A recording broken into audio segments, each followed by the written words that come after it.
தமிழ்நாடு மற்றும் புதுச்சேரியில் நாளை மறுநாள் வடகிழக்கு பருவமழை தொடங்கும் என்று எதிர்பார்க்கப்படும் நிலையில் தென்காசி, தூத்துக்குடி, கன்னியாகுமரி, மதுரை, கோவை உள்ளிட்ட மாவட்டங்களில் பலத்த மழை பெய்தது.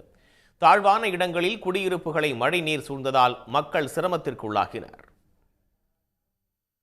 வேலூர் மாவட்டத்தில் பெய்த கனமழை காரணமாக முள்ளிப்பாளையம் அடுத்த சம்பத் நகர் பகுதியில் உள்ள வீடுகளுக்குள் மழைநீர் புகுந்தது. முறையான கால்வாய் வசதி இல்லாததால் இப்பகுதியில் தண்ணீர் தேங்கிய நிலையில் வீடுகளுக்குள் புகுந்த மழைநீரில் நின்றபடி பெண் ஒருவர் சமையல் செய்தார். பள்ளியிலிருந்து குழந்தைகளை பெற்றோர் தூக்கிக் கொண்டு சென்றனர்.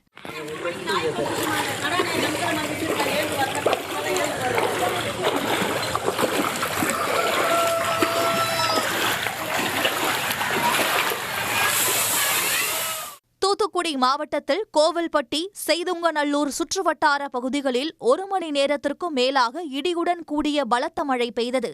கீழப்புத்தனேரி பகுதியில் பெய்த கனமழையால் வீடுகளுக்குள் மழைநீருடன் கழிவுநீர் புகுந்தது.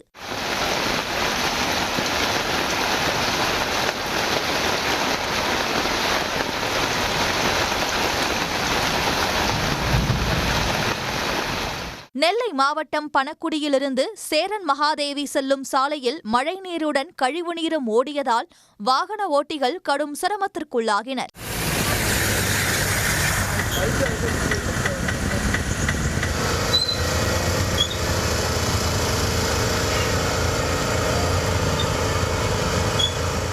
கன்னியாகுமரி மாவட்டம் நாகர்கோவில் சுற்றுவட்டார பகுதிகளான பார்வதிபுரம், வடசேரி, கோட்டார் உள்ளிட்ட இடங்களில் 1 மணி நேரத்திற்கு மேலாக இடியுடன் கூடிய கனமழை பெய்தது. இதனால் சாலைகளில் தண்ணீர் சூழ்ந்தது.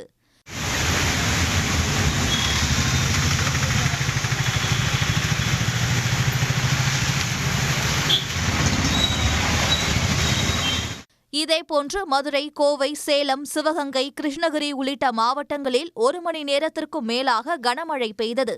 மேட்டூரில் அரசு மேல்நிலைப்பள்ளி முன்பு தேங்கிய மழைநீரால் மாணவர்கள், பெற்றோர்கள் சிரமத்திற்குள்ளாகினர்.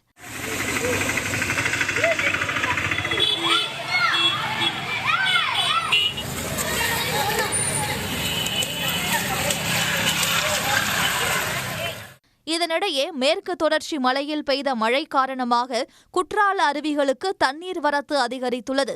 இதனால் மெயினருவி மற்றும் ஐந்தருவியில் குளிக்க தடை விதிக்கப்பட்டுள்ளது.